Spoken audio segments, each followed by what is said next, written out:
Welcome back to our channel, Warriors. We are still growing. If you haven't had that nosy ass vecina that's always fishing for information so she can use it and gossip with the other neighbors, smash that subscribe button. Go and have that metiche smash it right now.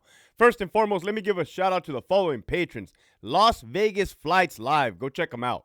Shower Shark, fuck your chest pains. Priya these nuts. Lockdown 5, Cristoban La Reina, Hernan, Armando, Alejandro, Trailero, 760, Grant, El Skid, Nathan, Hobie Cat, Lead with Love, Albert 12, AI Vega, Esquiel, Big Bad 48, JT, Nova, Jack, Linda, the retired CEO, Michigan Wolverines, Mikey, the homie Marius, Chevelle 66, Gigi, Abuelita's Journey, and Daus Herrero. If you have not already signed up for that Patreon, make sure you hit that link in the description below. You are definitely missing out. This episode right here, man, I'm going to take it back in time.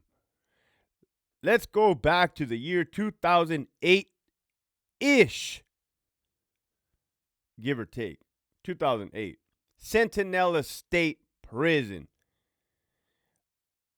All general population. Alpha Yard, Bravo Yard, Charlie Yard, Delta Yard minimum. GP, ain't no non-designated bullshit. Ain't no SNY at the time, which would later become Delta Yard. And you even had C6 in the back, ADSEG, ASU, the standalone. Delta Yard, there was tension between the blacks and the Mexicans. They had just had a major riot prior to me arriving to that institution. Charlie Yard had just flipped to level 4, GP killers. Bravo Yard was on and cracking, and coming to looking back, that yard was on and fucking cracking. Man, for being a level 3, yes. Oh, yes. A lot of staff assaults. And blacks and Mexicans riots. White Crip showed up on the yard. A white and black riot. Now let's go to A Yard, Alpha Yard. This is where this story takes place. You had A5, buildings 1 through 5. A5 was ADSEG. You had the gym still activated. Bunk beds for sure. That's the time frame. That's the period. You had the heavy hitters up in the Bay, Corcoran, sending out their little one-times, wheelas. I want this done. Get this done. Right? And they were doing it, man. These little soldiers were doing it.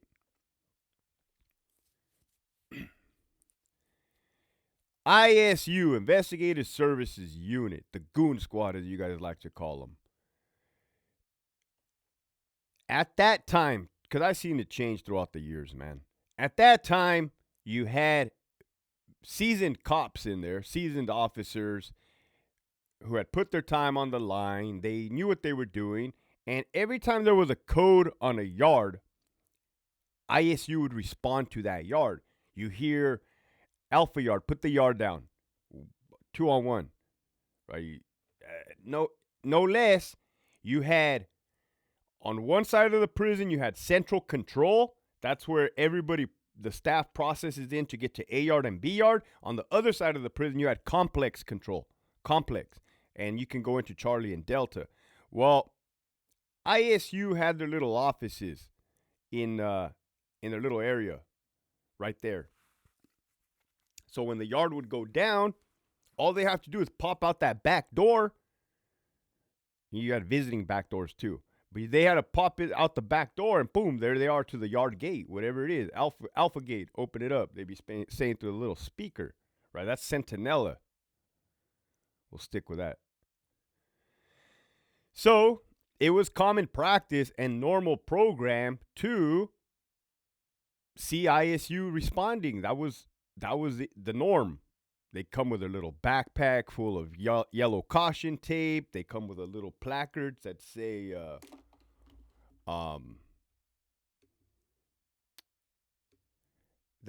evidence preservation. I bet you're wondering what I'm doing right now, right? You're probably wondering what I'm doing. But there's a method behind the madness, man. Your boy's getting up there in age, right? Their boy is getting up there in age. Where are we at? I forgot to give a shout out to the people that blessed me on yesterday's 20K live. And here we go.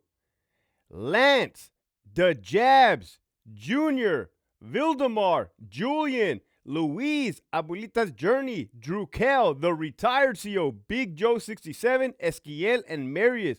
Gracias. Thank you. I appreciate it. On behalf of my family, thank you. Boom! ISU be coming into the yards, man. Riot fucking kicks off. Hey, get down, boom. They have zip ties, they have cameras, digital cameras. They be doing their thing. And now you got the whole entire picture. Boom. We even gave thank you to those that I forgot to thank in the beginning of the video. But I don't be editing. Don't trip. Well, in this particular time, I wasn't too privy. I was not privy. I was not privy on who was who, what was what. As far as which heavy hitter owned which yard, controlled which yard, stuff like that. I do know at the time, maybe somebody from South Los was trying to impose on that territory. Maybe, don't quote me. It's kind of one of those things. Just throw it in the air and see what happens. But there was you would see sometimes the cars, the LA car, the IE car were going at it. That's the Southerner, the Sureños from down from the Los Angeles areas, and the Sureños from the Inland Empire area. Then you had the San Diego car. Sometimes the cars would go at it. I do be remembering that. The OG officers knew who was who, what was what. Your boy was too new. I didn't even know what the fuck was going on, right? Trying not to get beat up myself. That's what this whole story is about. This is what I remember. This is what I recall. I brought this up to another individual. They said they don't remember this, but I be remembering this. Word got around, right? Because Green talks. Of course we talk. We share information, especially at that time and at that prison. Very good at communicating with each other. So the left hand definitely knew what the right hand was doing. And the powers above on our side was letting us handle our business, which was a good thing. There was no micromanaging. It was, handle your business. So don't get us in a wreck. Copy that, Sarge. Here we go. A kite went out that they were going to stab an ISU member. Okay, period. But it goes a little more in depth than that. The way they were going to do it on A-Yard, this is where it was going to happen, A-Yard. It was a specific ISU member, CO type. It was in the kite.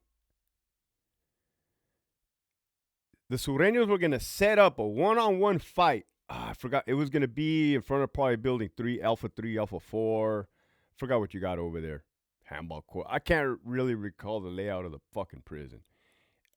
They were going to stage a fight. And you were going to have some Sureños posted up by the side gate. So when ISU responded and they go to the fake one-on-one fight, that's when they were going to get up and do their thing, right? Blast the CO. And I'm glad I gave you the background because this was not abnormal. It was a high possibility, right? The kite went out. We saw the kite. They were passing copies around and shit. Now, I can't recall. Allegedly. I wasn't there. It was over a disrespect issue, and it was over a heavy hitter and or their family member. I don't know. I wasn't there. I do recall, hey, they got a hit out on this dude. This is how it's supposed to go down. Usually when something like that happens, they usually kind of like gaffle those suspects or potential suspects up. But that hit never went down. Thank God. But that CO would still show up to work every day and still go to that yard every day. Good cop, still around. But like, I remember being brand new, right? So if I'm new and this is happening, I'm like, holy shit, man, this is real. Like, this is where the big boys play. Did I necessarily fear for my safety at that time? No, because they wanted to get him. They don't want to get me. Of course, of course, it would be a big ass melee, right? But I wasn't. I was like, well, fuck, dude. Sucks for you, man. I'm over here minding my own business, chewing my own sunflower seeds.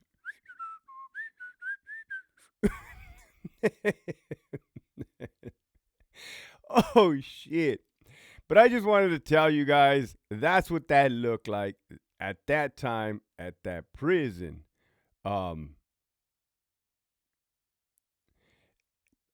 and I'll go into how things later on would change. Well, things would later on could go change in the ISU squad. They removed every single OG in there except for one, and they replaced them with the 700 club.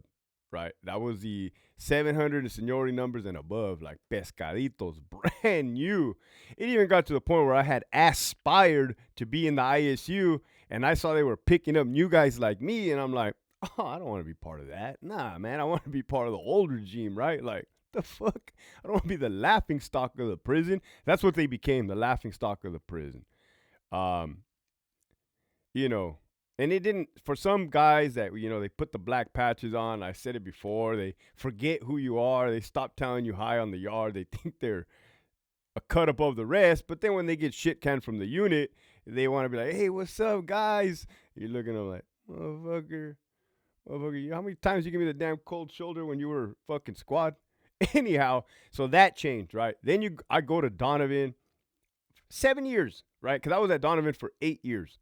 And for 7 fucking years, ISU did not show up on the yards, man.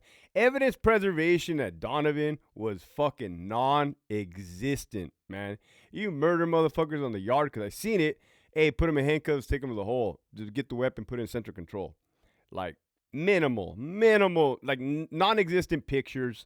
It was fucking. I'm pretty sure the DA of San Diego, like everything that came across his desk, dismissed, not picked up, rejected. Fuck, get the fuck out of here. What the hell is happening down there, right?